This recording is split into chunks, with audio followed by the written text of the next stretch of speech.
next fight on the main card, Dustin Poirier versus Michael Chandler.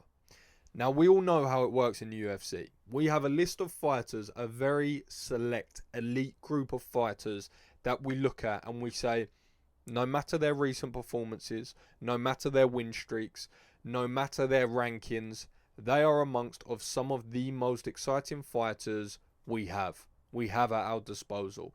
And that is what you have in these two men. Now, you have a look at them both, and they have quite similar stories up until this point. Of course, Michael Chandler has not always been in the UFC. He's only been here for 4 fights. But what have we had from him since? He came out on record and said, I'm going to be the most exciting fighter in this organisation, hands down. Now, has he proved that? Quite possibly. Quite possibly. We could sit here and argue, is this person? No, it's this person. But we would all be lying if we didn't say Michael Chandler is amongst one of the most entertaining. So he's done his job.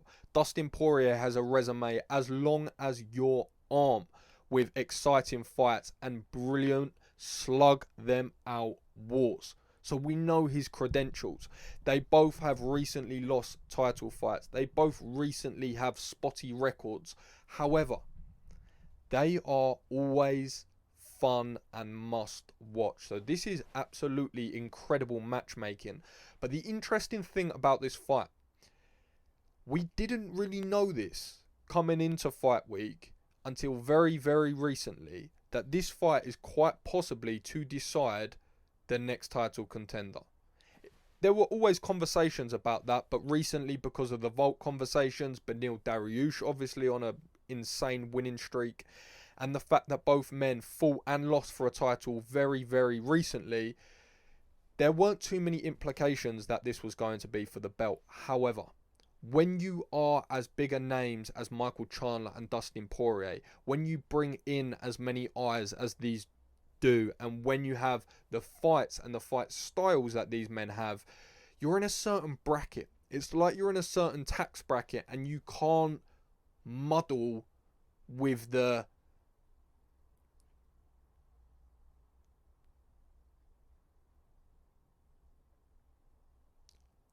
people that aren't in your bracket, because it doesn't make sense for the UFC. So there's a certain few people in this organisation that no matter what sort of happens to them, they have to stay at a certain level because their brand is so big and their name is so big, and they can't waste it, if you like, on a top 20 ranked guy or a 15 ranked guy with lesser name recognition that could quite possibly beat them and steal that sort of bubble and that shine that they have. These two sit in that position. They certainly sit in that position. And I think this is actually a really interesting conversation now, because when you have a look at the likes of Michael Chandler, we know how he lost his title fight against Oliveira. The thing is with Michael Chandler, he could be a world champion in the UFC, or could have been a world champion in the UFC, had he implemented all his strategy, all his know-how, all his ability that he's accumulated in decades of fighting and competing. However, he just has this tiny switch in the back of his brain that when he's locked in an 8-sided cage, he's got 4-ounce gloves on, he's in tiny little underwears, and he's got another man punching him in the face, he just forgets everything, every game plan. It goes out the window. He's fighting on instinct, he's fighting on adrenaline, and he's fighting on fun. That man genuinely enjoys going out there, competing and putting on a show, a gladiator in a coliseum, if you'd like. And that's to our benefit as fans, but sometimes his detriment.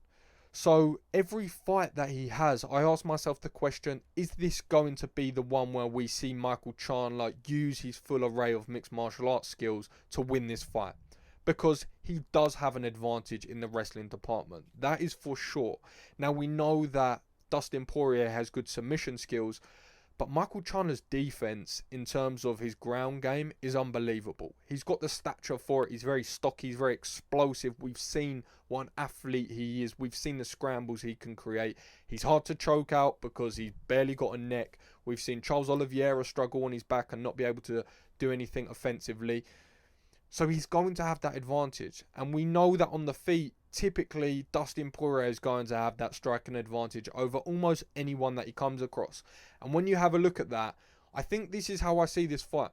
Dustin definitely has the advantage as this is standing. So does Michael Chandler keep it on the feet for 3 rounds? Because if he does, there's not too many times where someone else is going to win that battle. And that's a statistic that astonishes me, that in 35 fights, Dustin Poirier has never won 2 fights on the spin. He's never done it.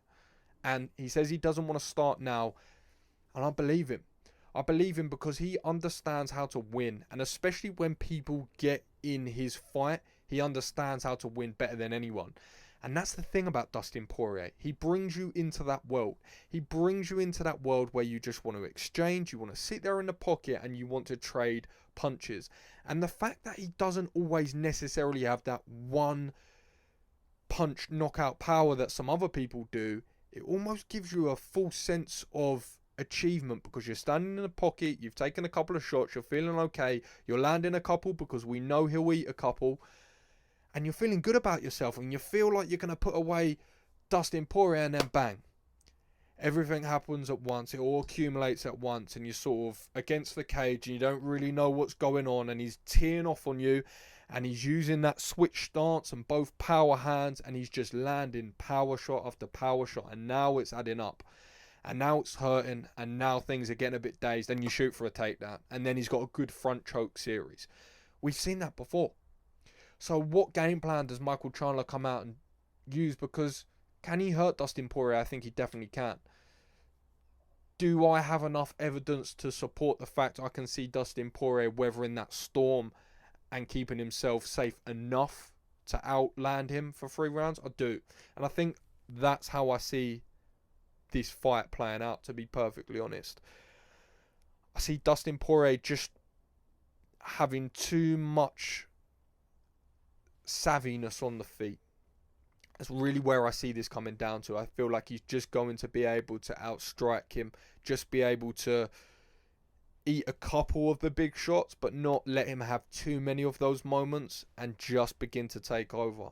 However, if there's one thing that I do not do is expect Michael Chandler to shock me. So I expect the unexpected when I watch this man fight. And that's what makes him so fun. So I'm excited for this one. I have got Dustin by decision.